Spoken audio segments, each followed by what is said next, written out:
આકાશવાણી અમદાવાદ વડોદરા. હવે આપ પશ્ચિમ કચ્છ જિલ્લાનો સમાચારપત્ર સાંભળશો, જેના લેખક છે હેમાંગ પટણી. કચ્છમાં વિતેલા માસ દરમિયાન વિવિધ ધાર્મિક, સામાજિક અને રાજકીય કાર્યક્રમનો ધમધમાટ જોવા મળ્યો હતો. કેન્દ્રીય ગૃહમંત્રી અમિત શાહે કચ્છની સરહદી સુરક્ષા વ્યવસ્થાની સમીક્ષા કરી હતી, તો કચ્છની સ્થાનિક સ્વરાજ્ય સંસ્થાઓને નવા હોદ્દેદારો મળ્યા હતા. કેન્દ્રીય ગૃહ અને સહકાર મંત્રી અમિત શાહે ભુજમાં ભારત પાકિસ્તાન સરહદ પર સ્થિત G7 બોર્ડર આઉટપોસ્ટ પર કર્મચારીઓ સાથે વાતચીત કરી અને G7 અને G13 બોર્ડર આઉટપોસ્ટનું ઉદ્ઘાટન કર્યું હતું. શ્રી શાહે કહ્યું કે -45 થી +45 ડિગ્રી સુધી BSF પ્રથમ સંરક્ષણ રેખા તરીકે પોતાની ફરજ નિષ્ઠાપૂર્વક નિભાવી રહ્યું છે. 2000થી વધુ શહીદોના બલિદાનને શ્રદ્ધાંજલિ આપી રહ્યું છે. G7 અને G13 બોર્ડર આઉટપોસ્ટ એન્જિનિયરિંગના નોંધપાત્ર ઉદાહરણો તરીકે ઊભા છે, જ્યાં BSF એ કઠોર અને દુર્ગમ ભૂપ્રદેશમાં એક મજબૂત સુરક્ષા માળખાની સ્થાપના કરી છે. ગૃહમંત્રીએ કહ્યું કે નાગરિક વહીવટી, લશ્કરી અને BSF એકસાથે ઊભા રહેશે. હવે તે ફક્ત સીમા સુરક્ષા નહીં, પરંતુ વ્યાપક પ્રાદેશિક સુરક્ષા હશે. ચોકી ટાવર, કનેક્ટિંગ રોડ, પીવાનું પાણી, તબીબી સુવિધાઓ અને આધુનિક વાડ, મોદી સરકાર સરહદ સુરક્ષાના લેન્ડસ્કેપને બદલી રહી છે. કચ્છ જિલ્લાની બેંકો દ્વારા વર્ષ 2026-27ના નવા ધિરાણ પ્લાનની સત્તાવાર જાહેરાત કરવામાં આવી છે. અધિક નિવાસી કલેક્ટર, DRDA નિયામક, RBI તેમજ બેંકો તથા વિવિધ સરકારી વિભાગોના અધિકારીઓની ઉપસ્થિતિમાં નવા ક્રેડિટ પ્લાનનું લોન્ચિંગ કરાયું હતું.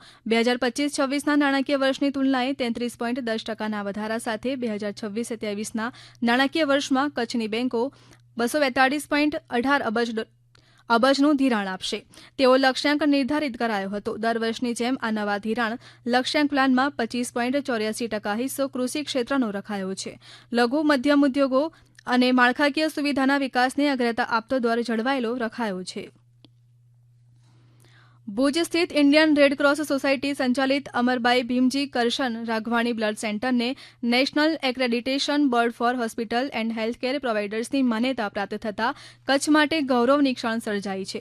સંસ્થાના ચેરમેન ધવલ આચાર્યએ જણાવ્યું હતું કે રક્તની અછતના કારણે કોઈ દર્દીને જીવ ગુમાવવો ન પડે તે હેતુસર રેડક્રોસ દ્વારા બ્લડ બેંક કાર્યરત છે. અહીં દર્દીઓને કોઈપણ પ્રકારના રિપ્લેસમેન્ટ વિના જ રક્ત ઉપલબ્ધ કરાવાય છે. તેમજ NABHની માન્યતા મળવી એ કોઈપણ બ્લડ સેન્ટર માટે ગુણવત્તા અને સલામતીનું સર્વોચ્ચ પ્રમાણપત્ર છે, જેના લીધે સંસ્થા તેમજ સામાન્ય લોકોને ફાયદો થશે.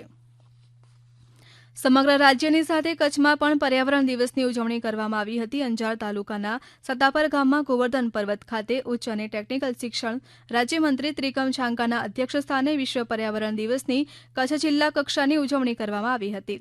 ત્રિકમ છાંગાએ જણાવ્યું હતું કે પ્રધાનમંત્રી નરેન્દ્ર મોદી પર્યાવરણના સંરક્ષણ માટે સતત ચિંતિત છે. તેઓ દ્વારા શરૂ કરવામાં આવેલું એક પેડ માં કે નામ સાથે દરેક નાગરિક જોડાઈને પોતાની સામાજિક જવાબદારી નિભાવે તે જરૂરી છે. ગુજરાતના સૌથી જૂના અને ઐતિહાસિક કચ્છ સંગ્રહાલય ભુજ ખાતે કેન્દ્ર સરકારની ઉપલબ્ધિઓ અને કચ્છ સંગ્રહાલય વિષય પર વિશેષ વિચાર ગોષ્ઠીનું આયોજન કરવામાં આવ્યું હતું. કાર્યક્રમનું અધ્યક્ષસ્થાન કચ્છ મોરબી લોકસભા ક્ષેત્રના સાંસદ વિનોદ ચાવડાએ સંભાળ્યું હતું. કચ્છ જિલ્લામાં ઉજવવામાં આવનાર સ્વચ્છતા સપ્તાહ અભિયાનનો ભુજ તાલુકાના સુખપર ગામેથી પ્રારંભ કરવામાં આવ્યો હતો. જિલ્લા કલેક્ટર અનિલ રાણાવસિયાના હસ્તે સ્વચ્છતા રેલીને પ્રસ્થાન કરાવી અભિયાનનો શુભારંભ કરવામાં આવ્યો હતો. આપ સાંભળી રહ્યા હતા પશ્ચિમ કચ્છ જિલ્લાનો સમાચાર પત્ર, જેના લેખક હતા હેમાંગ પટણી.